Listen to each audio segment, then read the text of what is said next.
امروز هم قصد داریم که باز هم بخش خبری 23 رو به عنوان پربینندترین بخش خبری صدا سیما ایران تحلیل بکنیم، گروه‌هاش رو در بیاریم. بخش خبری 23 امروز 16 مرداد 1397. قبل از هر چیزی لطفاً کانال یوتیوب برنامه پشت پرده رو سابسکرایب کنید، ویدیو رو لایک کنید تا اگر از اخبار 23 صدا سیما خوشتون نمیاد اگه ویدیو رو لایک بکنید بالا میاد و همه دوستان میتونن در چنداچون و اتفاقات عجیب و غریب بخش خبری 23 امشب هم قرار بگیرن. امشب هم تحلیل‌های جالبی داریم. خب آغاز می‌کنیم بخش خبری امشب.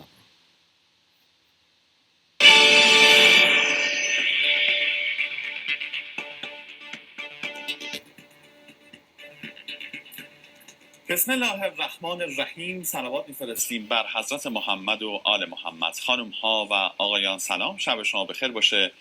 به 23 امشب خوش آمدید.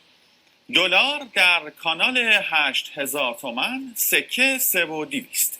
در روزی که تحریم شدیم ارز و سکه افت کرد. ببین همین اول خبر، ببین چقدر راحت با بازی با ادبیات ذهن مردم رو به یه سمتی میکشونن که بگن که آره دولت داره در جهت فعالیت‌ها و در جهت سیاست‌های مردم و در جهت رفاه مردم حرکت میکنه. ببینید با سیاستی که دولت چید یک هفته قبل از انتخابات، قبل از تحریم ها، میگم انتخابات، یک هفته قبل از تحریم ها خودشون اومدن قیمت یورو و طلا رو بردن بالا.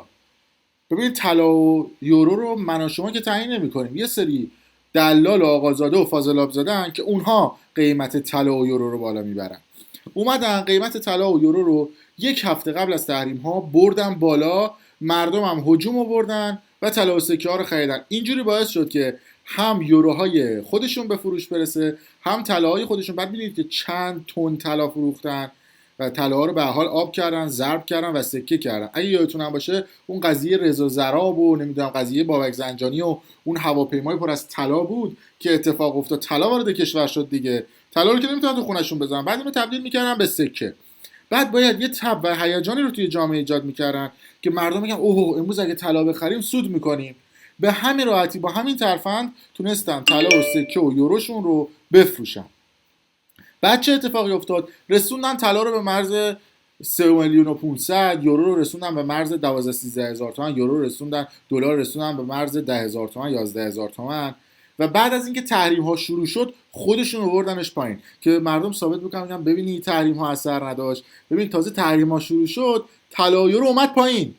اما حالا هم یه سیاست جدیدی به پا کردن که آوردن قیمت به همین راحتی طلا رو کردن 11,000 تومان، نزدیک 3.5 میلیون تومان، دلار کردن 10,000 تومان، 11,000 تومان، الان دلار رو آوردن به مرز 8,000 تومان. با یه ترفندی دلار رو میارن به مرز 7,000 تومان میرسونن، دوباره مردم میان دلاراشون رو میفروشن به لوی مثلا میگن سود کنیم، دوباره دلارها رو از دست مردم میکشن. اما با این خبر شما مطمئن باشید تا 2 هفته آینده تحریم ها تازه اثر میکنه. از دیشب تازه ترامپ بیانیه داده، از دیشب دیگه به صورت رسمی آغاز کرده تا دولت ها و ملت ها و کشورها بخوان تحریم های ترامپ رو انجام بدن 1-2 هفته طول میکشه. توی 1-2 هفته آینده تحریم های پولی و بانک ایران شروع میشه و دوباره قیمت ها میکشه بالا. اینا دقیقاً با همین سیاست میخوام بگن که تحریم ها بی اثر بوده. خب ببینیم ادامه بدیم. در اولین روز اجرای بسته جدید ارزی بانک مرکزی، سامانه نیما معامله یورو با 9,300 تومان و دلار با 8,900 تومان رو ثبت کرد. صرافی ها هم که منتظر ابلاغ دستورالعمل 8 بندی خرید و فروش ارز بودند، ساعتی قبل این دستورالعمل از هیئت وزیران به دستشون رسید. ببین میگه که صرافی ها منتظر دستورالعمل بودن.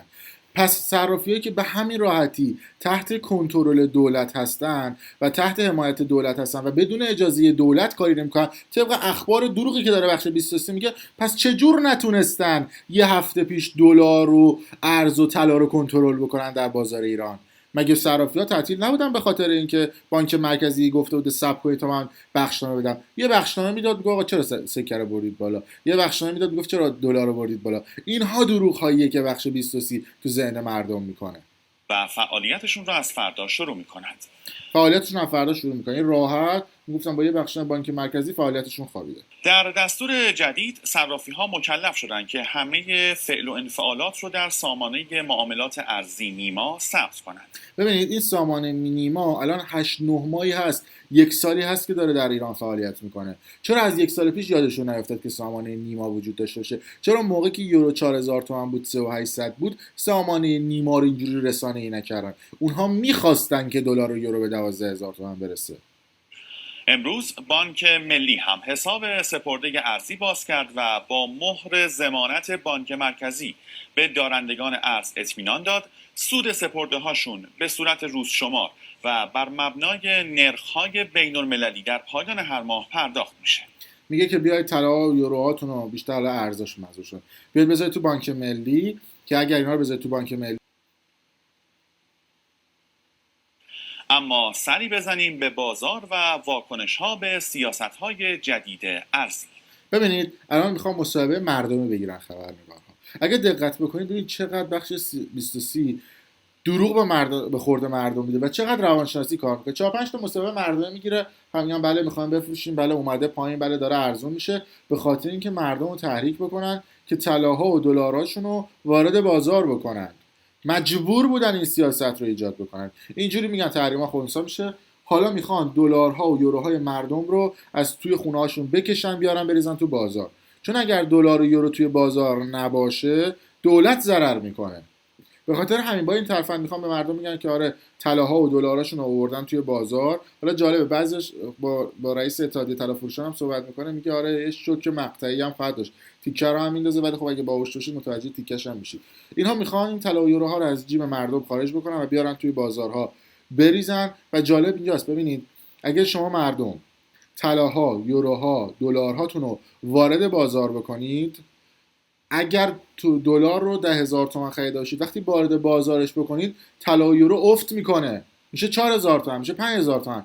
پس عملا مردمی که طلا و دلارها رو گرون خریدن ضرر میکنن و دولتی که طلا و یوروها رو گرون فروخته وقتی بخواد بیاد اون حجم از طلا و دلارها رو از تو خونه‌های مردم بکشه تو بازار، به مردم 10,000 تومان یورو رو فروخته، طلا و دلار میشه چقدر؟ میشه 5,000 تومان، چون مردم طلا و دلارشون رو برداشتن پس دادن ریختن تو اون بانک‌ها دیگه.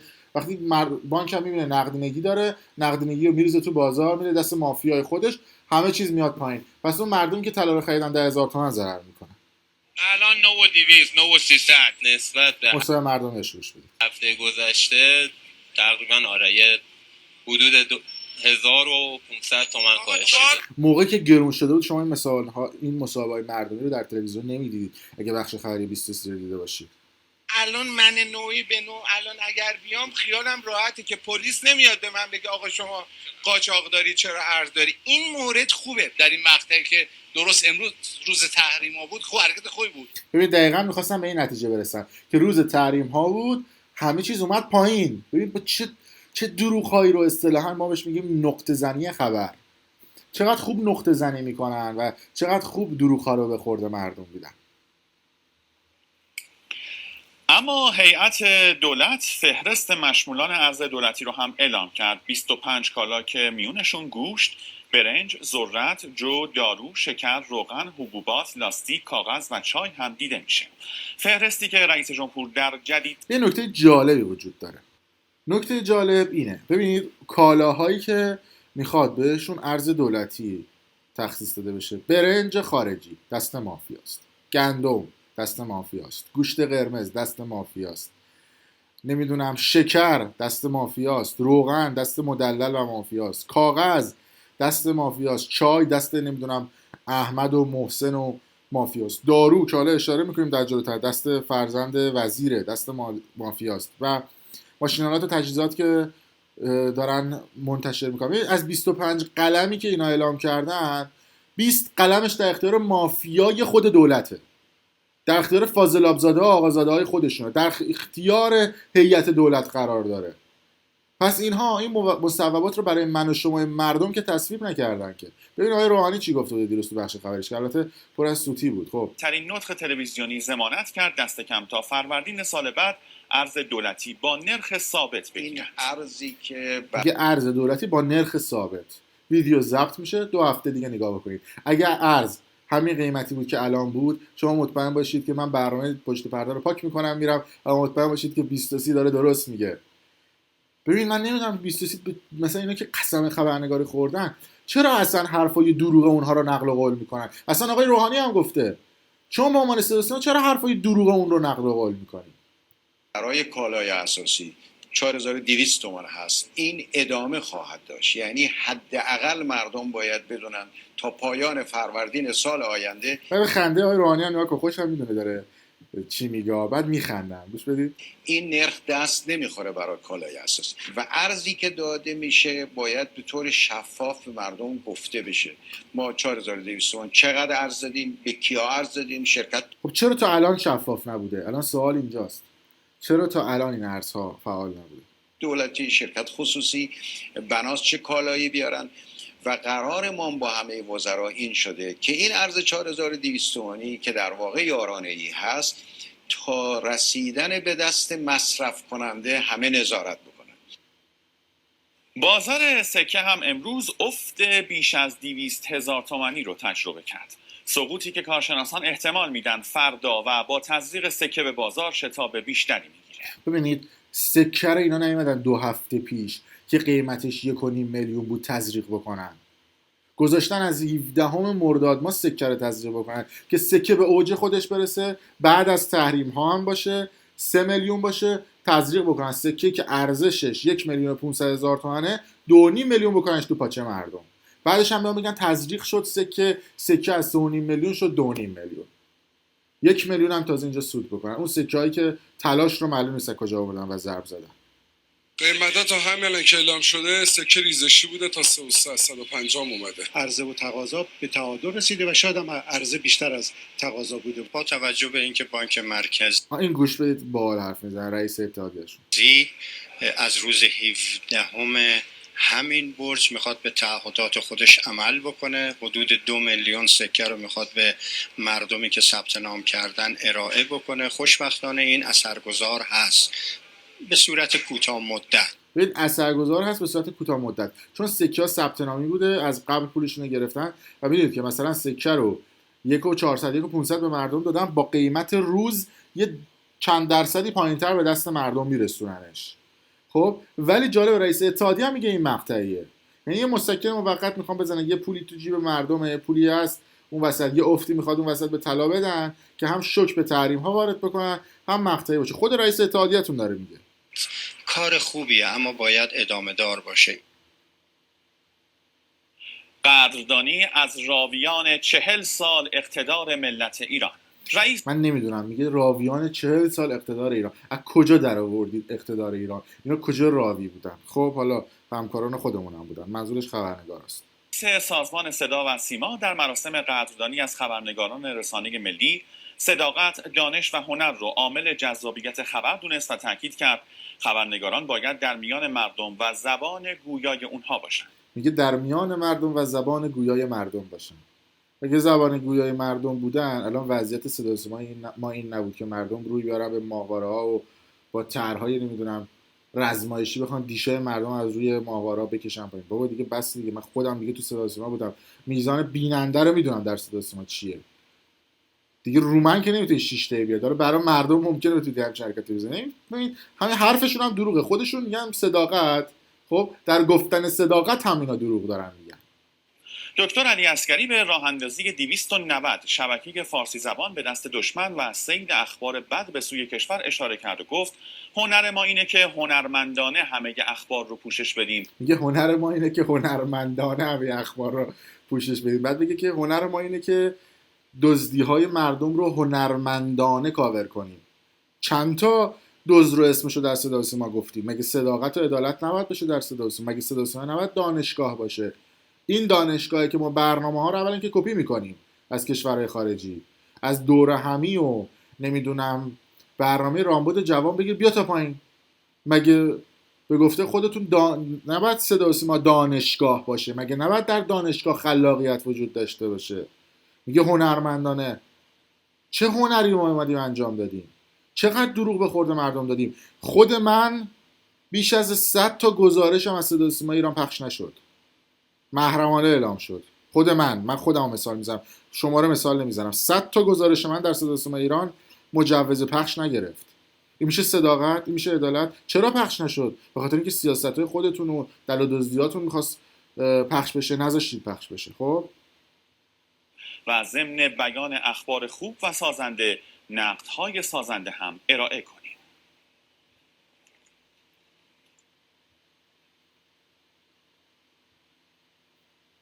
بله. در این هیاهوی تبلیغاتی حقیقتاً نوآوری و خلاقیت در بسته‌های خبری خیلی مهمه. ما باید زبان مردم باشیم، حرف مردم باشیم. آیا بودیم زبان مردم؟ آیا حرف مردم بودیم؟ اینو مردم دیگه باید قضاوت کنه. نهادینه شدن فرهنگ پرسشگری، یعنی ما نهادهای دولتی، نهادهای حاکمیتی باید ما بپرسیم و احتیاجات و نیازهای مردم رو مطرح کنیم تا اونا پاسخگو باشن. دفاع شجاعانه از انقلاب و نظام اسلامی که این روزها خیلی از روشنفکران و کذا و کذا عکس میگیرن با چیزهایی که با گرایی داره. ما باید شجاعانه از انقلاب. این تصویری هم که پخش شد سوتی بخش خبری بود، حواسشون نبود خبر بعدی رو به اصطلاح خودشون توپ دادن و آوردن رو آنتن که اشتباه کردن. اینو سوتی ندونید، به هر حال حواسشون نبوده و اتفاقات در برنامه زنده پیش میاد. با نظام اسلامی و حریم ملت ایران به خوبی دفاع کنیم. رئیس سازمان صدا و سیما همچنین از طراحی جدید رسانه‌ای دشمنان ملت ایران خبر داد و خواستار هوشیاری مردم و مسئولان شد. میخوان در جامعه ما دو قطبی آشوب، تحریم یا مذاکره ایجاد کنن. بگن یا آشوب. بابا ما اصلا این چیزها رو نمیخوایم. ما میگیم آقا صدا و سیما بیاد صداقت رو به مردم بگه. بیاد 4 نفر که دزدی میکنن اسمشون رو بگه، رم و دبه و دالزال و سینشین که نشد صداقت و عدالت رسانه. طرف رو اعدام میخوام بکنن، حکم اعدامش اومده، تصویرش شطرنجی میکنن. با طرف حتما تخلفی کرده که دیگه میخوان اعدامش بکنن، اسم اونم نمیارن. و تحریم ادامه پیدا میکنه یا مذاکره کنه که هرگز موفق نخواهند شد.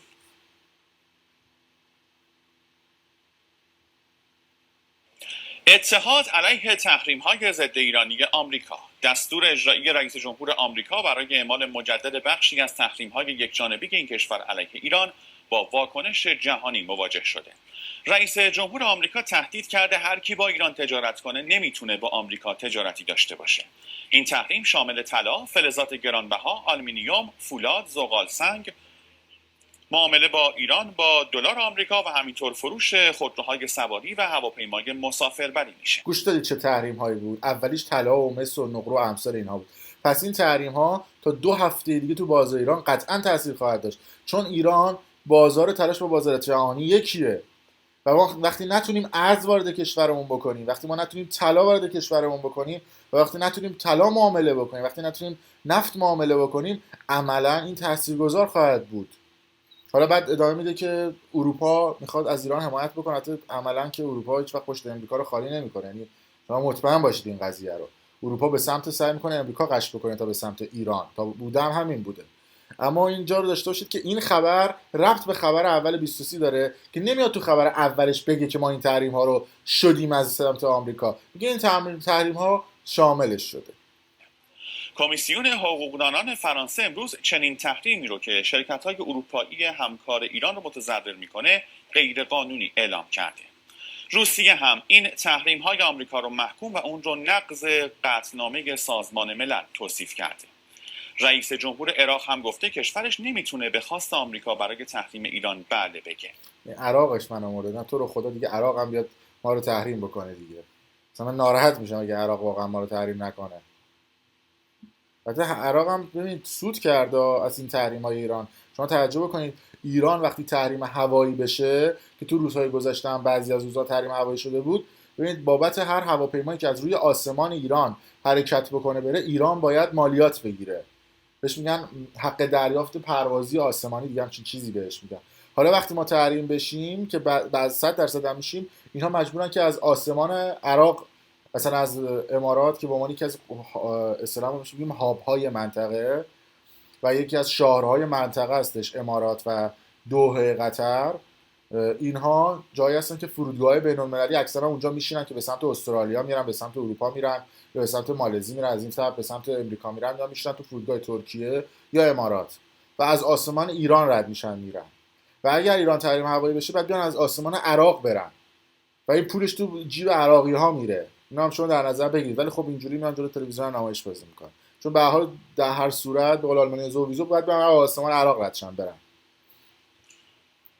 موگرینی مسئول سیاست خارجی اتحادیه اروپا هم تصریح کرده این اتحادیه معتقد به خاطر پایبند موندن ایران به توافق هسته‌ای برجام این کشور باید از مزایای اقتصادی این توافق بهره مند بمونه. منظورش کشورها بوده، میگفت این کشور، چون ایشون مسئول سیاست خارجی اتحادیه اروپا است، یک کشور نیست اتحادیه. موگرینی گفته حفظ برجام در راستای منافع امنیتی نه فقط برای اروپا بلکه برای کل جهانه. ببین فقط یه حرفی زد که از مثلا سیاست‌های برجام دفاع بکنه، اما شما در عمل مطمئن باشید که هیچ شرکتی توی اروپا با ما دیگه قرارداد نمی‌بنده. ولی اینکه همون فرانسوی هم که نام برد هیچ وقت شرکت پژوش ما رو تحریم کرد. نمیدونم شرکت‌های بزرگ هواپیمایی که در اروپا وجود دارن مثل لوفتانزا و امثال اونها هیچ وقت به ما هواپیما نخواهند فروخت. و اینها فقط حرفه، ولی در عمل شما مطمئن باشید که کشورهای اروپایی و امریکایی به ما دیگه امتیازی نخواهند داد. این هم مجبوره بر اساس سیاستایی که وجود داره بگی که بله ما نمیدونم حمایت میکنیم از برجام و اینا. از برجام حمایت میکنیم اما از ایران حمایت نمیکنیم. هایکو ماس وزیر خارجه آلمان گفته مصمم به حفاظت از شرکت‌های اروپایی فعال در ایران در برابر تحریم‌های آمریکا هستیم. ژاپن هم اعلام کرده همچنان به همکاری تجاریش با ایران ادامه میده. رئیس جمهور دیشب در اولین پاسخ به شوی تبلیغاتی رئیس جمهور آمریکا که ادعا کرده بدون پیش شرط میخواد با مقامات ایران مذاکره کنه تصریح کرد مذاکره با آمریکا همزمان با اعمال تحریم‌ها بی‌معنیه. ببینید یه مبحثی هم که توی صدا و سیما ایران به هیچ عنوان در ما نمیبینیم عدالت رسانه‌ایه. به عنوان مثلا رئیس جمهور فلان کشوری که ما باهاش دشمنیم، حالا اینجا مثلا آمریکا دشمنیم، میایم بهش یه سری واژه‌ها و لفظ‌ها رو استفاده می‌کنیم، مثلا شو تبلیغاتی، نمیدونم پیام‌های مضحک. ما اگه رسانه باشیم و عادل باشیم اجازه نداریم در رسانمون به اشخاص و افراد لقب اضافه بکنیم. اجازه نداریم بگیم. اینها یه سری بازی‌های با کلمات برای این هستش که بخوان مثلا یه چیزی رو در ذهن مخاطب تزریق بکنن. ببینید رسانه کارش اینه، رسانا بودن، منتقل کردن اخبار بدون گرفتن زاویه خاصی. اما ما می‌بینیم که در صدا و سیمای ایران طبعاً داره به سمت ایران غش میکنه. شما باید عادل باشی، اجازه نداری بخوای بیای کسی رو قضاوت بکنی. اینم یه نکته بود، حالا گفتم صرفا نه به خاطر اینکه بخوام از کسی دفاع بکنم، می‌خواستم تعریف رسانه و خبر رو بهتون بگم. هرچند که این قضیه ست میکنه، بی بی سی هم همین بلا رو سر ایران آورده، صدای امریکا هم آورده، اونا اونوری فوش میدن ما اینوری فوش میدیم. یعنی پس عملاً هیچ کسی شما نمیتونید اینجا پیدا بکنید که واقعا مفهوم رسانه رو بخواد درونش بفهمید. تلاش برای ناامن کردن ایران به کمک فضای مجازی. رئیس پلیس میگه امنیت بزرگترین سرمایه کشوره و تجربه فراخوان‌های ناکام اخیر دشمن نشون میده که نمیتونن امنیت ایران رو خدشه‌دار کنن. روز پنجشنبه هفته گذشته اوج فراخوان‌هاشون بود.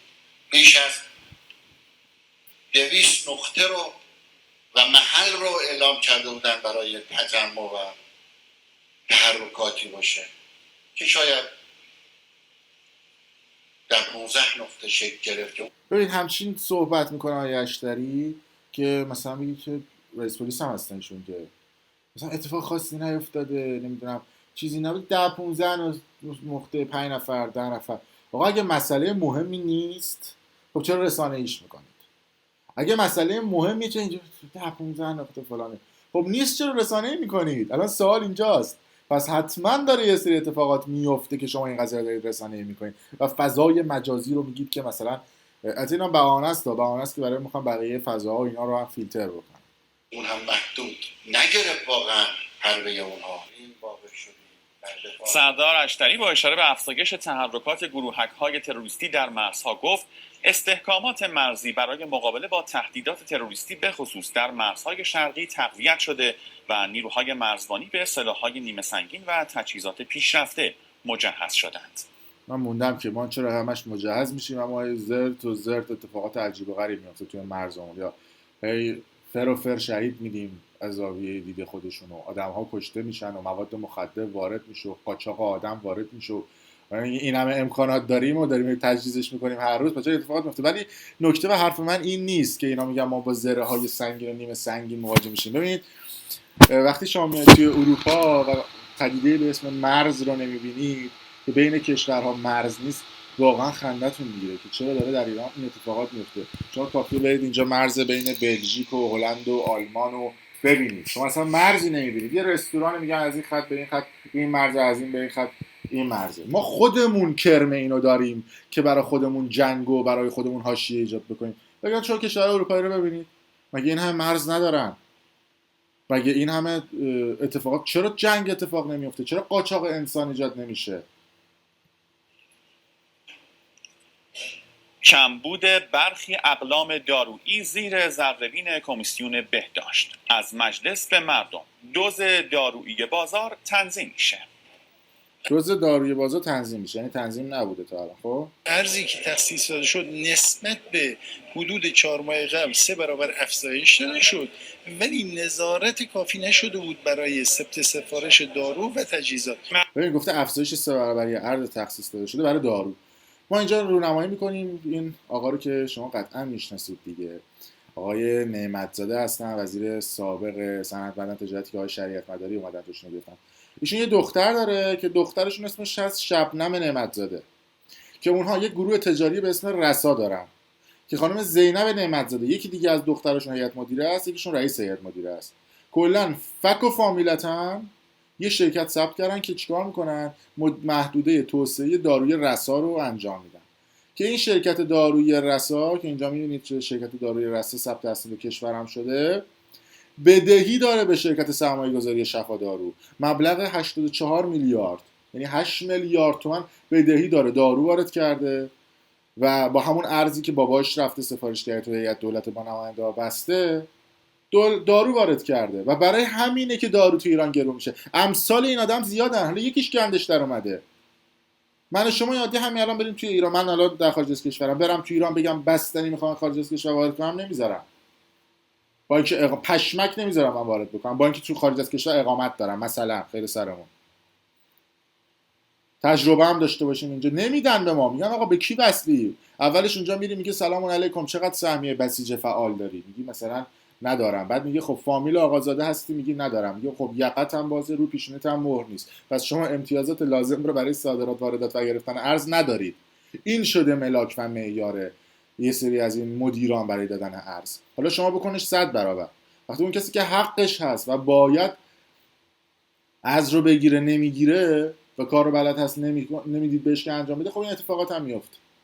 معمولا یا ماده اولیه تأخیر شده در ورودش به کشور اگر تولید داخل باشه و اگر وارداتی باشه که هر دو رو ما الان داریم، تامین ارزش و یا ریالش دچار مشکل شده که با تأخیر وارد کشور میشه. پزشکان میگه تامین ارز و ریالش با مشکل مواجه شده. شما خودتون گفتید افزایش 3 برابری دادیم.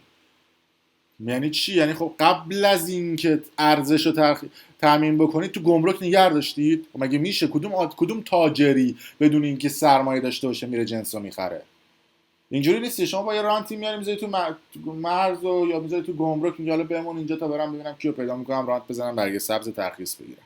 ما باید واقعا رعایت کنن. بعضی مواقع شاید بعضی از همکاران به بیماران توصیه خاصی راجع به داروهای برندهای خارجی خاصی میکنن. اینم که کلا دایورت کرد رو مثلا دکترا، منظورش این هستش که مثلا دکترا تو رو خدا مثلا دارو خارجی برای بیمارا تجویز نکنید، یا مثلا بعضی از داروها رو تجویز نکنید چون ما نداریم.